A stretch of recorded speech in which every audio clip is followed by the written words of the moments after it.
நான் ராமன், அயோத்தியின் ராஜா. இந்த உலகத்தில் நான் செய்த காரியங்களுக்கெல்லாம் அவை அனைத்தும் உங்கள் வாழ்க்கையில் ஒரு பரிகாசமாக இருக்கும் என்று நம்புகிறேன். ஆனாலும் உங்களுக்கே தெரியுமா, நான் எப்போதும் எனது தர்மத்தைப் பின்பற்றினேன். என் வாழ்க்கை என்பது நம்பிக்கை, உண்மை, அருளின் வழிதான். நான் உங்களுக்கு சொல்ல விரும்பும் ஒரு முக்கிய செய்தி உள்ளது. உங்கள் மனம் முழுவதும் நம்பிக்கையை மற்றும் நேர்மையை உணர்ந்து பின்பற்றுங்கள். அப்போது உங்கள் வாழ்வு எல்லாம் சரியான வழியில் அமையும். நான் தோல்வியை அனுபவித்திருக்கிறேன், ஆனால் அது ஒரு பாடமாக இருந்தது. உங்களின் பிரச்சினைகளையும் கவலைகளையும் எதிர்கொண்டு நீங்கள் முன்னேற வேண்டும். நான் இதைச் சொல்ல விரும்புகிறேன், எல்லா சோதனைகளும் கடந்து செல்ல வேண்டும்.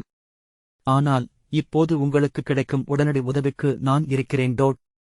இப்போதைக்கு என் வழி நம்புங்கள், என் அறிவுரைகளைப் பின்பற்றுங்கள். என் இதயம் உங்கள் கண்ணீருக்குப் பதிலாக நம்பிக்கையையும் இன்பத்தையும் காண வேண்டுமென்று நான் வாழ்கிறேன்.